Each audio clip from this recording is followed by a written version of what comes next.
Bom dia a todos.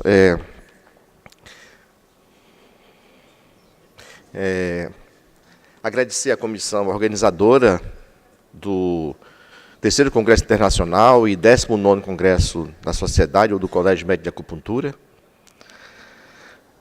Vamos falar hoje num modelo diferente, de talk show. É a primeira vez que nós estamos apresentando dessa maneira, mas talvez seja bom que a plateia interaja mais e faça perguntas. E vamos falar um pouco da nossa experiência, né? Então, vocês também são parte, e agradeço a todos que estão presentes aqui hoje, fazem parte também dessa apresentação. E é uma condição na nossa clínica que é prevalente, é a condição, as queixas do clínico, dos transtornos emocionais, na nossa prática diária. Então, os transtornos emocionais são entidades clínicas complexas, né? Muitas vezes envolvendo inúmeras substâncias. E isso, com o advento da neurobiologia, com o incremento desse estudo, começou a se ter mais condições de atingir medicamentos mais efetivos, que te dessem mais condições ao paciente. Essas disfunções são neurofisiológicas e a susceptibilidade genética do paciente. Por que acontece em determinados pacientes, ou determinadas famílias, determinados transtornos? Tá? E parece que outros saem incólumes daquele quadro. Quase todos esses transtornos são neurodegenerativos, isso com perdas neuronais significativas. Como, por exemplo, na esquizofrenia, muitas vezes ocorre essa perda neuronal antes dos primeiros sintomas. Tá? Então, perdas neuronais, antes de aparecer os primeiros sintomas, já ocorrem. Falar um pouco da neurobiologia da emoção, as emoções desencadeiam uma série de reações neuroquímicas no sentido de manter a homeostase. Então, tudo que nós aprendemos com nossas emoções, com nossos laços, os laços afetivos que temos, as nossas condições emocionais, elas funcionam como um termômetro de equilíbrio nas nossas relações, nas relações que nós temos com as pessoas, tá? O nosso mundo externo. E, falando ainda, a emoção e o estresse. Mecanismo de defesa e preparação, como nós conhecemos. A produção dos fatores da corticotrofina, de liberação, tem duas vias. Um eixo hipotalâmico, pituitário adrenal, com liberação de ACTH. Isso libera glicocorticoides, liberação de glicose, influência no ciclo sono-vigília. E no lóculo ceruleus com a noradrenalina. Então, esses neurotransmissores que são responsáveis pelas nossas relações, essas relações neuropsiquiátricas. As emoções repetidas fazem com que esse mecanismo permaneça em frequente atividade. Bom, então, isso é o indivíduo em estresse permanente. Tá? O estresse permanente ele vai lesar os receptores, eles vão lesar estruturas cerebrais complexas. A gente pensava antigamente que a depressão seria somente a deficiência da serotonina, ou que a esquizofrenia era um aumento da dopamina na fenda sináptica. Hoje se sabe que tem muito mais implicações quanto a isso, né? Outras disfunções que aparecem, distúrbios do ciclo sexual, queda da progesterona, diminuição do nível do hormônio circulante, o sistema digestivo é afetado. Então, há uma alteração geral, tá? Com destruições de neurônios, o estresse prolongado é a maior secreção de cortisol.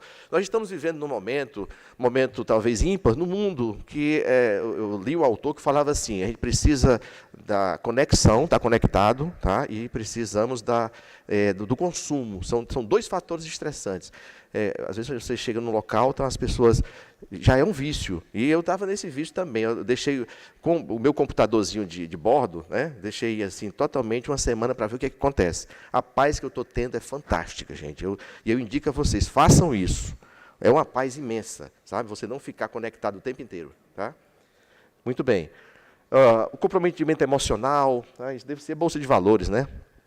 Muito bem. O estresse inibe o sistema imune. Tá? Então, há trabalhos levando a essas conclusões que o excesso de estresse, ou estresse crônico, doenças crônicas, perda de emprego, perda de um amor, estimulam continuamente esse eixo neuroquímico e imunológico. E acontece um estado de adaptação. Tá? E, muitas vezes, o paciente perde a capacidade de reagir a esses fatores. Essa é uma foto de uma tribo africana em que todos se sentam ao redor, tá, eles mesmos fazem um círculo, como se fosse assim, um congraçamento, um local em que eles todos se abraçam. Tá? E isso formando cada vez mais e fortalecendo essa interação entre eles.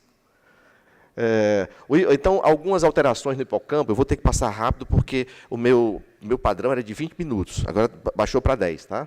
Eu vou passar mais rápido. Alterações do hipocampo, serotonina. Quanto muito intenso o estresse repetido, diminui o número e função de receptores, tá, no hipocampo, um efeito possivelmente mediado por glicocorticoides. Então, é aquela situação diária, né, que o paciente estressado ele começa a ter alterações na neurogênese. Nós temos uma recuperação cerebral, e essa neurogênese ela é inibida. Né? A exposição de eventos estressores aumenta a liberação do glutamato, né, que ele é um excitatório, né, aumentando essa produção. Muito bem. Esse é o slide antigo, por isso que ele tem mais, eu vou ter que passar. Muito bem. Estudantes de graduação que descreveram seus pais como distantes e frios tiveram probabilidades 4 vezes maior de desenvolver doenças graves, como alcoolismo e depressão na meia-idade. Então, garotas também que haviam sofrido abuso sexual apresentam respostas maiores do cortisol. Isso na nossa clínica, às vezes, é até difícil você... Eu vou ter que falar depois disso, né, porque agora eu vou só apresentar. Algumas condições que a gente precisa investigar, ter uma investigação mais precisa. Muitos quadros de fibromialgia, muitos quadros que você não... Pensa, por quê? O que está acontecendo com essa pessoa? Porque esse é um diagnóstico individual. A gente não pode, não é só pela acupuntura que a gente tem que dar um diagnóstico individual, mas como um todo, o médico precisa entender aquele paciente, principalmente o psiquiatra. Né? E nós, como clínicos, também que tratamos esses pacientes. Idosos com níveis elevados de cortisol apresentavam redução do volume do hipocampo, então alterando. Então vejam como as relações afetivas, sociais, elas fortalecem cada vez mais esse sistema. Né? Fêmeas são mais sensíveis a desenvolver essa disfunção do eixo. Status socioeconômico e nível de cortisol. Será que tem uma relação direta entre o T, né, países que são ricos, e níveis de países que, às vezes, têm menores condições socioeconômicas, está relacionado com a seguridade mental, digamos aqui, com a rigidez mental? Há uma relação direta quanto a isso? Né? Nem sempre T é um sinal de que há uma felicidade ou uma paz interna. Nem sempre é assim. Durante o estresse ocorre, então, liberação de corticoides. Eu vou ter que passar, porque eu estou vendo que são 2 minutos e 44, né? Muito bem, perda do prazer, respostas motoras lentas, sentimentos depreciativos, falta de concentração. Isso, né, essas áreas produzem neurotransmissores como serotonina, dopamina. Tá? Então, eu vou passar aqui. Bom, a esquizofrenia não é só uma alteração na quantidade de dopamina na fenda. Há uma complexa e integrada alteração de neurotransmissão glutamatérgica. E isso é uma terceira via que hoje está se estudando. Antigamente, se fazia os medicamentos, eram inibidores da dopamina, dos receptores, na verdade, bloqueio da dopamina. Depois, aqueles mais inteligentes, alguns dopaminérgicos específicos. Num terceiro momento, a via glutamatérgica, que hoje sabe que... Será que é a dopamina mesmo que está afetada? Tá? Então, excesso de ácido cianurínico, de homocisteína, isso tem que haver com a dieta também. A gente tem que ter uma integração e ter uma ideia geral do seu paciente, inclusive na orientação alimentar, que eu posso falar disso depois. Tá? Os medicamentos antigos, olha, clorpromazina, loperidol, pimosida, eu vou ter que passar e vou lá direto. Os transtornos depressivos, transtorno depressivo ainda, se eu for, bom, prevenção, transtorno obsessivo compulsivo, eu não sei se é bom não isso, viu? O tratamento com medicamentos, e eu vou chegar aqui, dizer o seguinte: a complexidade da emoção humana, do cérebro e da fisiopatologia dos transtornos mentais, faz que ainda estejamos longe dos fármacos ideais. E será que a acupuntura é capaz de você atuar com o seu paciente, de você agir com o seu paciente? Eu, quando fiz psiquiatria, eu vou deixar a medicina, eu vou largar, porque não é só isso que eu quero, até eu entender que você pode associar os tratamentos. Eu faço homeopatia, eu faço acupuntura, eu faço alopatia com o paciente quando é necessário. E isso é importante, você entender como funcionam os medicamentos. Não é só a acupuntura que você vai tratar transtornos mentais, principalmente transtornos como psicóticos, bipolares, você tem que entender como tratar o seu paciente. Aí eu vou ver dos padrões, isso aí eu vou falar, tá? Padrões, estancamento do TI. Bom, eu não trouxe nenhum ponto novo, acho que ninguém aqui vai trazer um ponto novo também para dar para vocês, mas eu posso dizer que a combinação desses pontos, na clínica, na prática, seja o paciente esquizofrênico, um diagnóstico de bipolaridade, mas quando ele tem um fator de estancamento, os melhores pontos, e essa combinação é excelente.